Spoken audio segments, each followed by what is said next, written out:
I obviously am Laura Wilson, and I own and run WilsonPrep.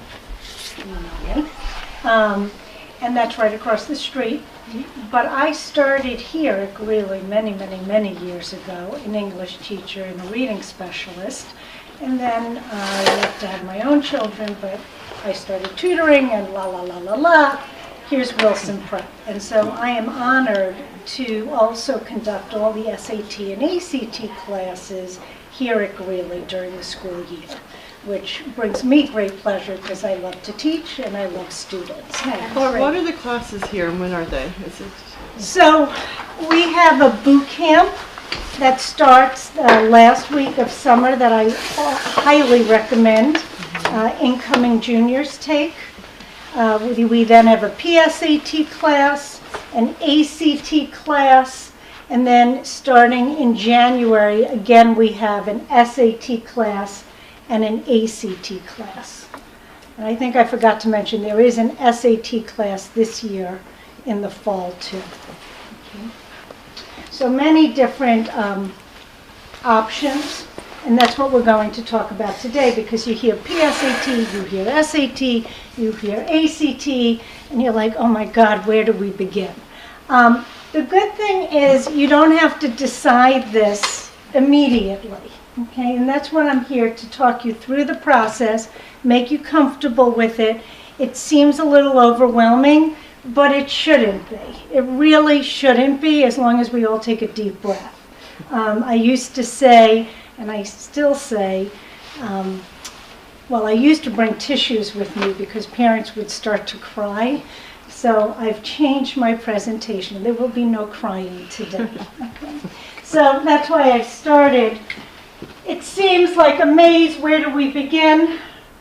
So up.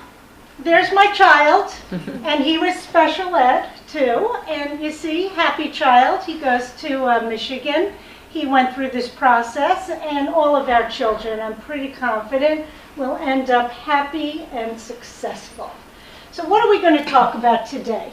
Well, we're going to talk about the SAT versus the ACT.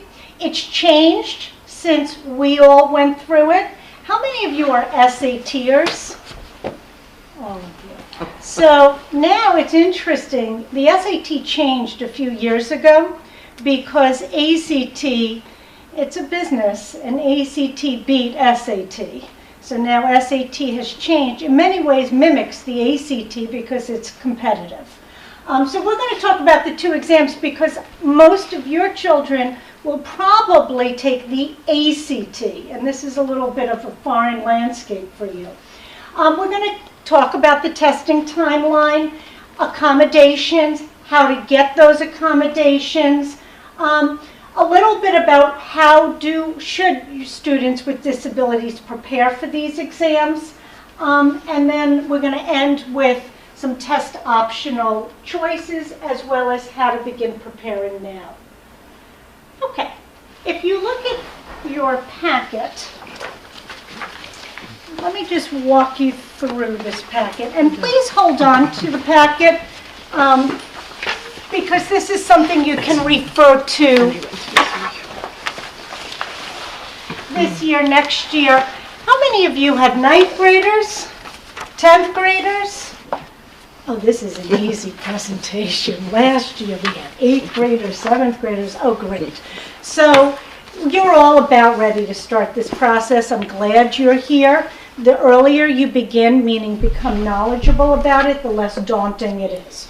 So a key page is topics for the ACT and SAT on the left-hand side. As you can notice, as we go through this presentation, the topics are basically the same. There are some variations, so you can, with your child, go through this at another time, but I wanted to share with you all the similarities and differences for the math topics. Verbal, we're going to go into in a little bit more detail in just a few minutes. Many parents say, well, my child can't take the ACT because they have not had that higher level math. That is not true at all. So let's begin here with the SAT versus ACT comparison guide. This is the most important, I think, information in your packet. You can, everything I'm presenting today is on this chart. Okay, so if you're overwhelmed, go home and look at that chart.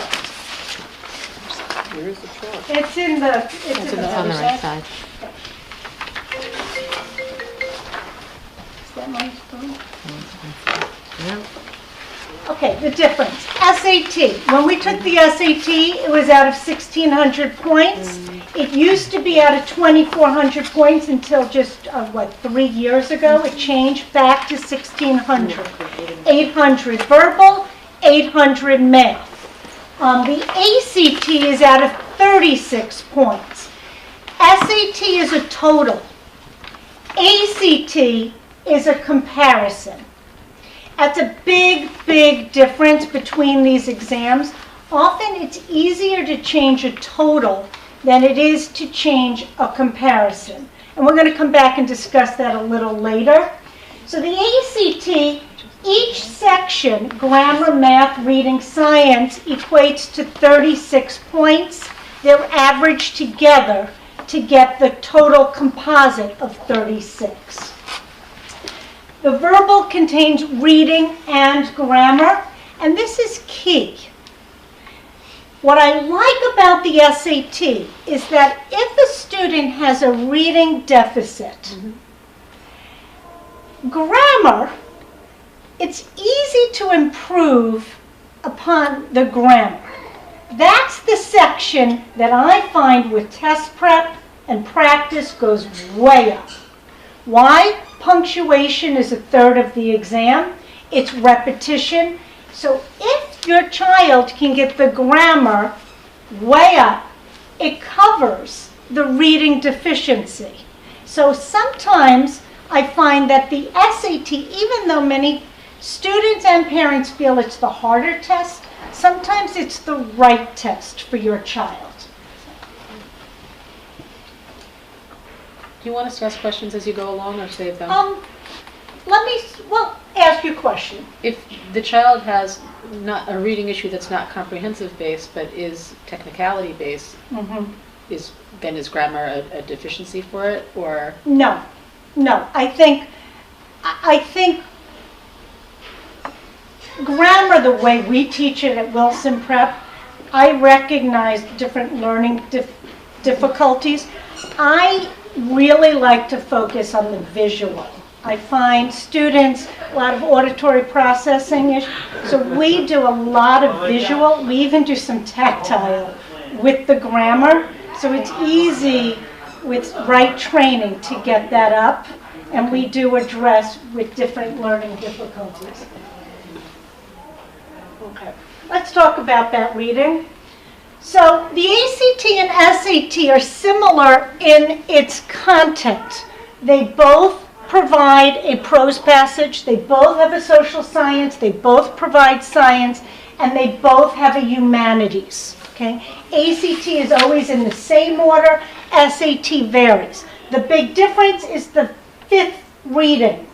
The fifth reading is a global passage, and this is the reading many students have difficulty with.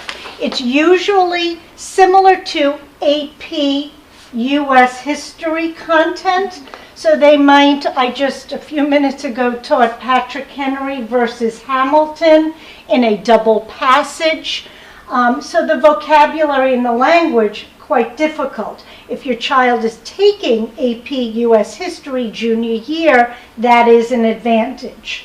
There are strategies, though, for this passage if your child is not taking AP U.S. history. This is the challenging passage. Okay? It is not on the ACT. ACT is a more literal test, and that's why students say, oh, I love the ACT, hate the ACT. I'm SAT. It is literal, okay? But it's 800 words, and the questions do not go in order. So they get 10 questions, 800 words, and it's all detail. So the child reads the passage, And they might get up to question 10 and it will say, what color is the bird? And then you're like, where is the bird? And there was a color in this passage? So they have to constantly keep rereading. So that's the problem with the ACT. And sadly, ladies and gentlemen, the ACT changed this year in September, and it's heartbreaking. ACT used to be an accommodation is if you had 50% extra time, you could take it in one sitting, which is difficult for many of our children, but you could take it in one sitting, self-paced. So instead of spending time and a half in the reading, Right. a student could spend maybe double time in the reading and speed it up in the grammar. Because finding the details, not so difficult if you have unlimited time. Okay? SAT, the questions go in order, also 800 words, but it's inferential, not detail. And this is challenging for many of our students. It's all about the main idea, what can we garner from that main idea, the subtext of the passage. So that's the big difference. I'll give you an example. So you see with the ACT, Allegra mentions all of the following physical characteristics of Mr. Kaplan. What a stupid question, I'm sorry.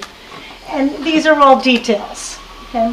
While the SAT asks you a question and then it says, okay, what line can we find that answer? It's a double-step process. Okay?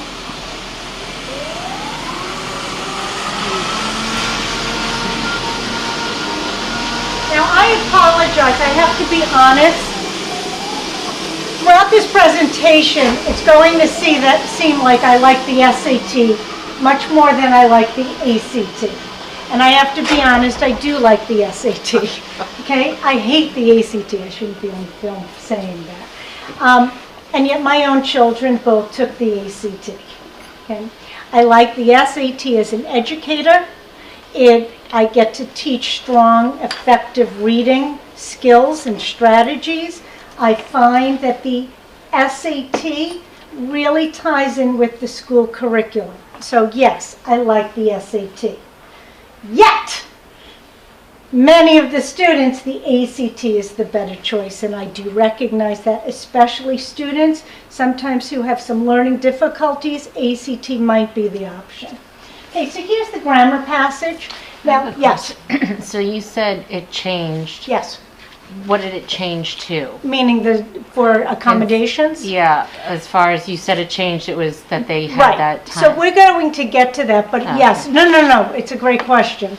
So it changed in the sense that last year you would take it at Yorktown High School under national testing, and I will explain that in just a few minutes, and it would be self-paced, so you have 5 hours unlimited. Now it is hard stop at the end of each section, like the SAT. So hard stop means after time and a half, ding, put your pencil down, now turn to the next section. Okay. It really changes that landscape of the exam. And we're going to come back to that. The grammar passages are the same on both tests. Basically, completely the same. SAT mimics ACT now. You're given a passage. SAT, it's 4 passages. ACT, it's 5 passages. A third of the questions are punctuation. A third of the questions, I call it style. It's really rhetoric questions. How does one paragraph relate to another? How does one sentence relate? Can we move sentences around? Okay? And then the other third are all the other subject, verb, pronouns, etc. Yes? Is there no grammar on the ACT? No, this is a grammar passage. It's the same type of passage on the ACT and SAT. ACT almost has more grammar on it. Okay? It's a 36 separate score, while on the SAT, as I mentioned, it is part of the verbal total. Okay?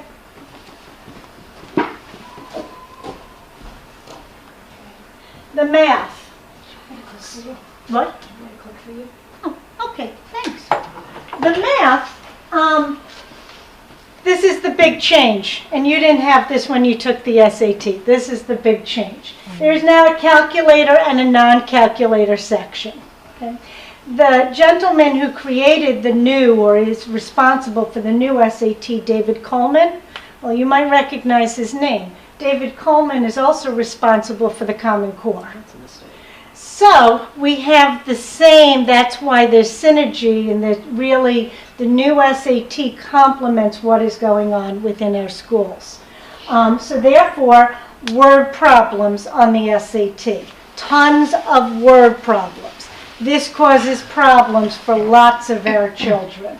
Okay? And not only that, non-calculator.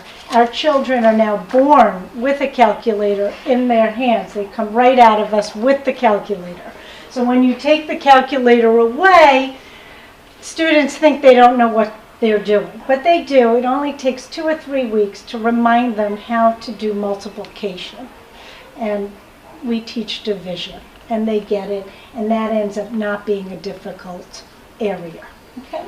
The ACT, same topics as I provided in the packet. However, the ACT is pared down. It's hardcore math. SAT, the same math, but surrounded by words. Okay, next. Yes. Charts and graphs. So ACT, a lot of parents call me and say, well, my child is definitely an ACT student because my child is a genius in science. And then I say, I really don't care. Why? All your child needs to know is that water is wet. Okay? It's really not science, it's reading charts and graphs. SAT, once again, mimics ACT. They too now require the ability to read charts and graphs. I don't understand the SAT though. They throw these charts and graphs, the same type, all over the test. So you will see a chart and graph in the middle of the grammar section. It makes no sense. You'll see it in the reading section. You'll see it in the math section. But the science, it's a separate score out of 36 points, and it's 7 passages, 5 questions each. Okay, next. Okay, so here you might be an SAT student, and I provided this in your packet. You can struggle with geometry. That's a key one. Okay, so if your child does not like geometry, then SAT might be the way to go. Okay, if your child likes to read, enjoys making connections, the SAT. So you can look this all over. There's a lot more tricks on the SAT than on the ACT. You might be an ACT student if you have a weak working memory, and that's what I want to stress, and why many students with learning disabilities do end up taking the ACT. Having time and a half, since it is such a literal test, is key, and why so many students with disabilities take the ACT. And now though, let's get into going back to the problem. And I like to, I'm on video, but I like to talk about my own children. So both of my children, special ed, had learning difficulties. Both of my children had time and a half. Both of my children have very low working memory, and they could not finish the ACT in time and a half. They ran out of time. Okay. When my older son took the exam, it was a beautiful thing. It was 6 hours self-paced. They included the essay, which we'll talk about in a second. They got rid of that 2 years ago, and they came back to 5 hours self-paced, okay? Without the essay? Without the essay. So when my son took it, they included the 5 hours self-paced, but you also had an hour for the essay. So basically they just said, have fun for 6 hours. So somebody like my child, what he did is the essay is out of 12 points. his mother told him to do this. He sacrificed the essay. So he spent 5 hours and 45 minutes, and he spent 15 minutes, and he has a processing problem, on the essay. He got a 2 out of 12. Yet he still got into all of his colleges, because some colleges say they require the essay, but they don't, okay? Meaning they really don't look at it. Michigan, I was sitting in the admissions. They said, oh, we look at the essay. I said a bad word out loud. My son gave me the evil eye and refused to go on the tour with me. But I was correct. He did get into Michigan with a 2 out of 12. So obviously they were not looking at it. Most colleges now, including Michigan, no longer requiring essays. Okay? Yes. If they do take the essay now, though, do they get separate extended time for it? Yes, Sorry, they do. no, No, just that's wanted a to great know. question, long-winded, yes. They get separate time, so it's 5 hours, and then they get another, basically, an hour to do the essay. Okay? Thank you. Sure. Okay, next slide. The PSAT. So we don't provide at Horace Greeley High School the plan. And the plan is the same thing as the PSAT, but an ACT version. Our school just provides the PSAT. That is in the fall. It's October like 18th, around there. You sign up for it through the school. Colleges never see the PSAT scores ever. Your child does not have to take the PSAT. My sons, both my sons did, no, my younger son did not take the PSAT. He was full-fledged ACT. I didn't want him to waste the time, okay? Although other students, like my older son, I thought it was a good experience. It's, you know, you need stamina to take these tests with time and a half. And I wanted him to, like, practice for a race. Let's practice, and we did it through the PSAT. I provided in your packet what I think is extremely valuable is a comparison guide. So what we do in my office, and you can go, most tutoring companies do it, and you do not have to come to WilsonPrep. You can just email me. I will happily provide you with the diagnostics. But what I recommend at the end of 10th grade is that your child takes an SAT diagnostic and an ACT diagnostic, and then we analyze it, and we sit down and we discuss what is the best test for your child. And I know other companies do this too. So when you're looking for test prep, I highly recommend that your child takes diagnostics. But also, When did they do that again? I recommend at the end of sophomore year. Now, I also, though, and testing companies often forget this, and I've experienced it firsthand, it's hard for our children. You know, taking these 5-hour exams, that's 10 hours just to see what's the best test. So, yes, we offer the exam in our office, but to me, there's nothing wrong with spreading it out, especially for our children who do have some testing anxiety. So what I mean by that is get the diagnostics. Maybe don't do it in a test prep center. There's nothing wrong. Do it at home. Is it exactamundo? No, but who cares? Let's just get a feel and analyze what's the better test. We shouldn't be about torturing our children. So I feel strongly about that. You can get both of these diagnostics, and they take a section here, they take a section there, and finally when they finish the sections, we then analyze, okay? Next. So score choice versus super score, this is very important. Most colleges engage in score choice. Almost all colleges do, where you get to choose what test you want to send to the college. You can vomit on a test, and our children do vomit, and nobody sees the vomit. And so it's a beautiful thing. When we took the test, if you remember, most of us, you took it in May, and then you took it in October, and you sent your scores. It's not like that. That's why a lot of students start testing early in the year rather than late, because the more you take an exam, often the higher the score. So a lot of parents in this district front load it. I do want to stress though, everybody, this is a standardized exam. It is meant educationally to be taken at the end of junior year, cognitively. And it is also meant to be taken at the beginning of senior year. So these tests are not just developed with, educators. There's psychologists involved, the brain development. So many parents are front loading it, and sometimes it's better with some of our children to wait.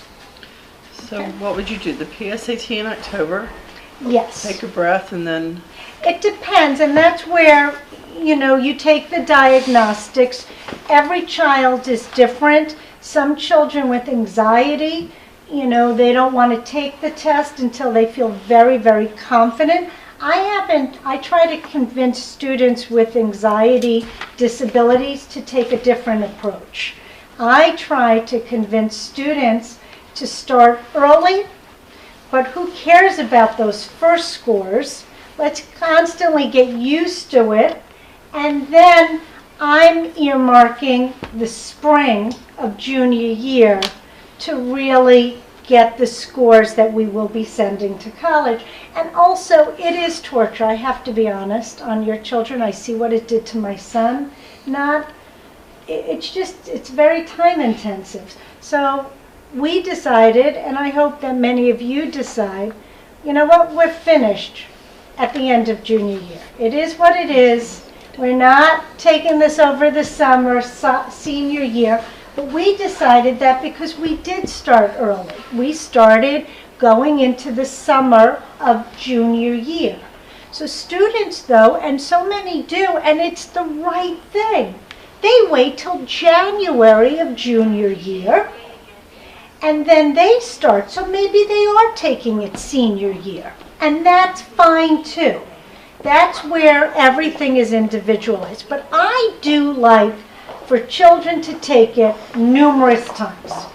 I think that's important. Yep. I do. Also because of SuperScore.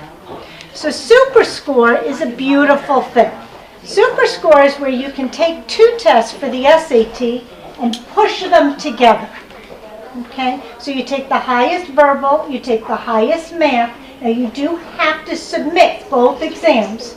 But in today's technology, parents always think that everybody, they might see. No, there's a computer spitting out the highest scores, okay?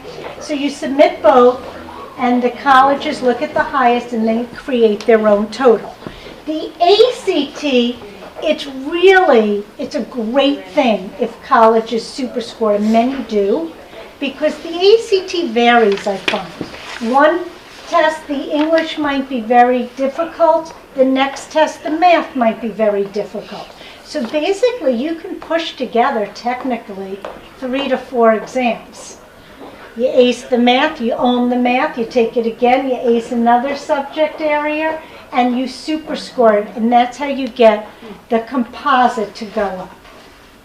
So I love SuperScore with the ACT. It's terrific. Okay, we kind of went over the test timeline just briefly previously, and I can take questions. And this is the test timeline from last year. I apologize, I didn't change the slide, but it's in your packet. It's the same, okay? So we have so many different options to take this test. And if you notice, it's very interesting. Notice you have September, October, November, December. This test is meant, once again, for senior year. It's not meant for the beginning of junior year. Okay. But it's, Because, yes. because they need the math. Is it the math that comes? It's the math, and it's also, I mean, think about our children. Hopefully they get smarter every year. And, you know, a ninth grader is quite different than a senior. And, you know, some of our children have very late birthdays, too. So on top of that, you add that in, all of this should come into play. Plus, what about if your son or daughter plays a fall sport? So, you know, maybe they start in January, or maybe they play basketball and they start early. Okay? Or you do what I did with my child. And I own a test prep company, and my child had very little test prep because I listened to myself. I truly believe that test prep, the more you prep, does not equate to the higher the score. I really believe that. Parents think the more money I spend, the better my child will be. That is so not true. So I prepped my child at the beginning of junior year, because I knew that's when he had time, and he's on the ski team, so we started at the end of the summer, and I taught him all the skills and strategies he needed. But then at that point, once he learned them all, it was practice. So he took the October exam, and he did nicely, but he knew he could do better. Okay, so we continued to prep for the December exam, but we didn't prep every week. We didn't. We prepped every other week, okay, because he knew it. And he did better in December. And I was happy because, believe it or not, I know there's not much difference between a 27 and a 28. Okay? That one point that students keep pushing for, or sometimes parents keep pushing for, is not going to necessarily get your child into the college and give him happiness forever. And so I feel very strongly that children should end up on a positive note and not end in a negative. So I was happy with December. He decided to take February. I said, fine, take February, but we're done. We're done. And I know you can get a point higher, but we're done. And he did. He came in and took practice exams. He practiced on his own. I told him what to practice. And if he needed it, he came on in. And that's the approach I like to take with most of my students. Okay? So yes, practice, prep early, and then just keep taking the test. Okay? We can come back and visit individual. Okay, now let's get to the meat of this presentation. If you could, this is the key page right here. Let's take this page out. And I don't have a slide of this page because it just changed. Okay, you all have that page? Okay.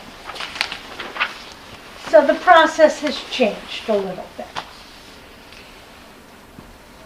There's two types of testing. There's national testing for the ACT, and then there's, what are they calling it? Special testing.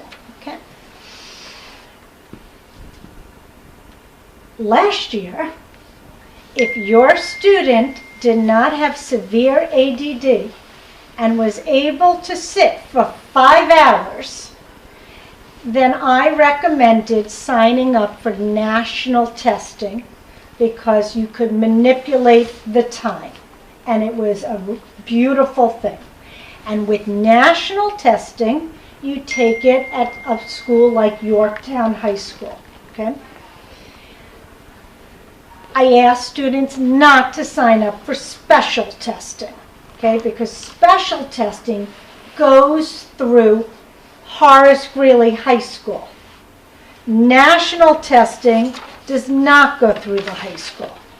However, as I said, the testing has changed. All testing now involves hard stops. Because of this, if your child has ADD and sitting for 5 hours for anybody is torture. Sign up for special testing. And by signing up for special testing, even if it's not on the 504 or IEP, that your child can take the test over multiple days, the guidance counselor can still request that. It's discretionary by the guidance department? Well, you will discuss it with the guide. It's not, one doesn't do it and the other doesn't. You mention to the guidance counselor, I want my child to test over multiple days. Now, I don't know everybody's 504s and IEPs and what you have established, but the guidance counselors then request. Okay? So it has to go through the guidance counselor? Yes. So But you all in that window can't, of the but testing. guidance counselors can't get involved with multiple days unless you request special testing. So let's backtrack for a second. When you enroll your child for the ACT, okay, so here we have this side. Okay. When you register your child, and I highly recommend, what? Is this only for the ACT? Only for the ACT. Okay. SAT is very easy. ACT is the complicated, so I'm starting with the complicated. Okay, Okay, so so this is ACT only. ACT only. When you register for the ACT, I highly recommend you have a stiff drink with you. It takes like an hour, and oh my God. Just start pushing buttons at a certain point, okay? They ask what time your child was born. I mean, it's horrible, the questions. You've gone through it? It is, isn't it horrible? We didn't register the ACT, but the Oh, the SAT was a cakewalk. No, The yeah. ACT was impossible. Okay, so it takes forever. You register your child, and then all of a sudden it says, okay, your child has accommodations. You push that button. Do you want national or special? You click special. You are going to get a link that you then forward over to your guidance counselor. Your guidance counselor cannot request extended time and provisions until you register. That we Okay? were talking about earlier. You must register. Now, When what? do we start registering? It's like you could go on the road with me. Excellent question, what I was just going to get to. I highly recommend registering early. ACT has gotten much looser, much better with granting accommodations. It used to be that they were difficult. SAT granted, ACT was not. Much better now. However, I highly recommend, I registered my son for the ACT sophomore year. So I should do, I mean, we could do I'm not this. saying that early, but what I did was I registered him, I got the accommodations, and then I moved the test to almost like a year later, okay? Because you can do that. You can, once you get the accommodations, you say, I don't want to go on this day. I'm moving it to a future date. Okay? Can you also cancel it if you determine the SAT is a better test? Absolutely, or just Don't show up? don't show up. Okay? By the way, if you don't show up, Don't think it is. it doesn't, nobody sees that you didn't show up. Okay? It's just, don't worry about that. My child did not show up, and nobody sees that. Okay? So, where was I? I don't recommend necessarily 10th grade, okay? I mean, if we have an IEP and a 504 in place, but let's start the process early junior year or over the summer going into junior year, even if your child does not plan on testing until later in the year. Let's get it all in place. My older son and many students in my office, I don't see it being a problem, he was denied. Okay, and for whatever reason he was denied. We appealed, and he then received his accommodations in appeal. Okay? So that's why I recommend starting early. SAT is a much easier process. SAT, you have the form in front of you. You fill that out, you give it to the guidance counselor, and they take care of it. And then you get the lovely letter from College Board and says, oh, your child has time and a half, or your child has a computer, or whatever accommodations you need for your child, and it's done. Forever, right? Forever. And once you get the accommodations for the ACT, it's done forever. If you have a 504, do you automatically qualify for one of these Yes. two for ACT? Yes. I don't want to get confusing. Right now, I am pushing people to sign up for special testing, even with the 504. Mhm. Okay, in the past IEPs, I think we should all sign up for special testing, because then afterwards, if you decide with your guidance counselor, you know what? I want my child to take it all in one sitting. Well, that can be arranged. You can't go the other way. Okay? But special doesn't only mean on multiple days, No. right? Special means it could be at Greeley and not at Yorktown, or... Well, special means also, like, if some students need a reader, some students need a computer, some students need various accommodations. But you can still take it all on that one day if you wanted. Yes, And what she's saying is it depends, special. yes. Okay, that's where this is a great conversation to have with your guidance counselor. I actually think But- this would be better. It was explained to me that if you sign up for special testing, then there's movement. Got it. But I already see it. I had a student today, perfect example. Mother called me, scores came out yesterday. Oh my God, my child burned out by the end. He has time and a half. He couldn't sit there for 5 hours. We signed up for national testing, and now the guidance counselor says it can't be changed. What can we do? So that's why let's go special testing, okay? All good? Oh, there's one problem with special testing. You get your scores later than everybody else. That's the one problem. So if you have a child who has to know immediately, then you have to go national.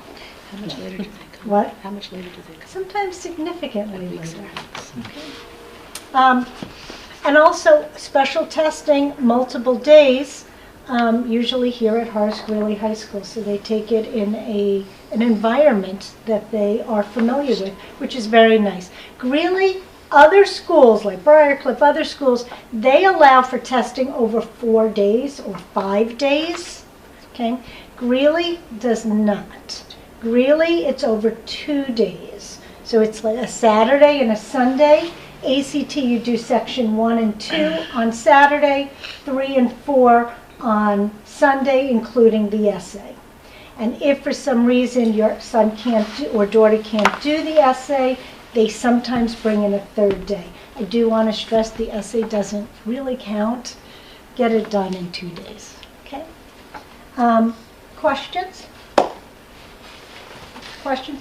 SAT is a little bit of a problem with students with disabilities.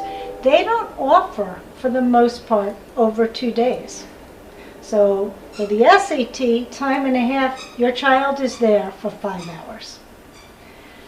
Another reason. But, you know, if we went back to my child with a disability, I think we would have to go SAT, to be honest. Because if he couldn't finish the ACT, with time and a half, what I did not mention in this presentation is the SAT. Normal SAT equates to time and a half on the ACT. Okay, normal SAT equals time and a half on the ACT. So my child with such a slow working memory, he would have had to take SAT. Okay, so all of this comes into play. Okay. Other questions? I want to point out something that I think is very important. Fair test. Not everybody takes the SAT or ACT. Look how thick this packet is, and it's getting thicker every day. There are so many schools, Franklin and Marshall. Oh my God, University of Chicago. What? GW. GW. Really? Yes, no longer require SAT or ACT. So if your child is not a strong test taker for whatever reason, there's options. But They your- don't have to take this test. So your GPA and your activities better be pretty stellar, right? Well, I mean, I know many students who don't take these tests, and they're not, Brandeis. 4.0 students and, open heart surgery and all of that. They haven't, mastered open heart surgery. They're not these wow kids. And they get in. Okay. Okay, they do get in. Laura, Yes. so if college doesn't require the SAT or ACT, do they look at it slightly negative, not No. submitting those tests? Nothing. No. Do people submit it to them though, and they just ignore it? Like, how does it work? Well, that's a different question, different I person. mean, I'm not in the admissions Yeah. office. I can't answer that. But I always believe colleges. If they say they don't require something, then they don't require it. And when they say, like Cornell says, I want to see all tests. That's what they say. Okay? And they say point blank, but we will only look at the highest. But we want to see everything, but we're only focusing on the highest. I have to believe them. And I also keep records in my office, and I know many students who've gotten into Cornell who have definitely vomited on an exam, definitely, and they had to submit it, and guess what? They got into Cornell. Okay, so please keep that in mind. This is a really stressful process. You can't second guess every little thing. It's going to drive you crazy. Yeah, when we just went through this, it was basically your guidance counselor will talk to you about whether or not you want to submit the test based on that school. If you're within range, you may as well. But if you're really far off, then don't submit it because, Right. if you're within range on the other things, it's and when you go to the colleges, their remarks are, we'd rather see you not waste your time for 5 hours on a Saturday and, go do a walk for, Right. for cancer or something, they say it. So, And also keep in mind, sometimes it's better not to take these exams and have your child focus on school. Because if your child does have time and a half or double time, I mean, I see it. It takes forever with the homework. And then you add this on top of it. I really love that so many schools are no longer requiring these exams. For which test is time and a half a bigger advantage? Used to be ACT. Now, I think SAT, but it's the harder test. I think it's still a big advantage with the ACT. ACT is meant to beat the clock. So students who don't have working memory problems or ACT... Or since 504 is physical, it's arthritic. It's not. Okay. Well, so you'll probably also have stop the clock. Yeah. You'll have both. what do you mean stop the clock for both? So you get time and a half and you request stop the clock. So you would request to that take it over 2 days. He can take breaks. He Yeah. can take breaks whenever he wants. And he could do that for either test, for the national? Yes, yes. So then he would do national, not No, special. no, no. No, you can't do it. You have to do special. Got it. Absolutely. And on SAT, you can still do stop the clock Yes, and get time and a half. yes. But having heard what you just said, probably ACT is the better test. Right, to break it up. Well, not only to break it up, it is in many ways, it's a literal test. And the problem with the ACT, for students who do not get accommodations, they get 8.5 minutes to read 800 words and answer 10 questions that do not go in order. And I'm a reading specialist. Wait, that's the ACT? That's the ACT. Oh my God. I am a strong reader. If I'm not focused, I have to be honest, it's on camera. If I don't 100% focus, I run out of time. I'm not a fast reader. And I'm a strong reader, so I skip over the details. I hate the ACT reading. And students can't finish it. That's the problem. So if you get extended time, then you get 13 minutes per passage. It's easier to find the details. Okay. Depends on the student, but for the most part, most students with disabilities take the ACT. You, in here, sorry, I was just doing a quick look. So there's a couple of SUNY schools that are test optional, but not the system. Right. And, okay, and you said University of Chicago? It's not on there. This is a little dated. University of Chicago is now cool. test optional. So it's really by school. That's interesting. Thank you. You have to keep checking. It keeps changing. That's amazing. Okay. Any other questions? So do you recommend kids going now to start doing some? So I have some Okay. recommendations. You know, there are books to look at. I do feel strongly, though, that students should focus on 10th grade and then Yeah. start, Makes sense. you know, with anxiety starting so early. I keep scores in my office. I don't really see a difference in the scores. I don't. But if you do want, I'm going to give you my email. I can make recommendations of books that I highly recommend, skill building books that can slowly prepare your child. Yes. If you have, I'm assuming it's, the score is just the score. Nobody sees if you had special or national accommodations. Correct. Okay. I do want to give one heads up. ACT is being sued. And I was just on their website, and it's now very clear. ACT is being sued because they sold, you're not supposed to, you fill out this horrible, remember that, well, they're not supposed to be selling that information. Right. But it came out that they did sell some of this information, and that so if you put in with special ed and this, colleges might know.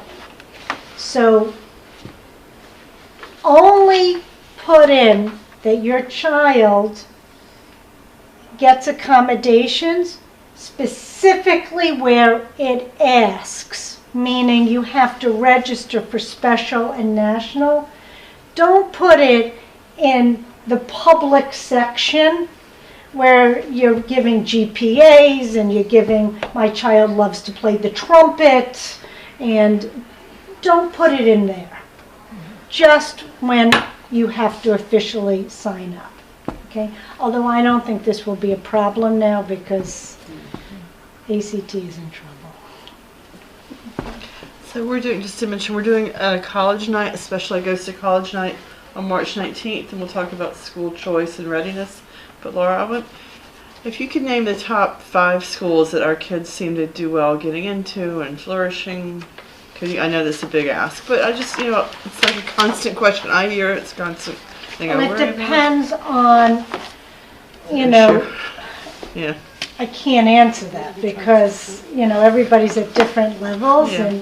And, what I am finding, though, with special learning difficulties, big lecture halls, so the Michigans, the Indianas, the Wisconsins, our children will want to go there.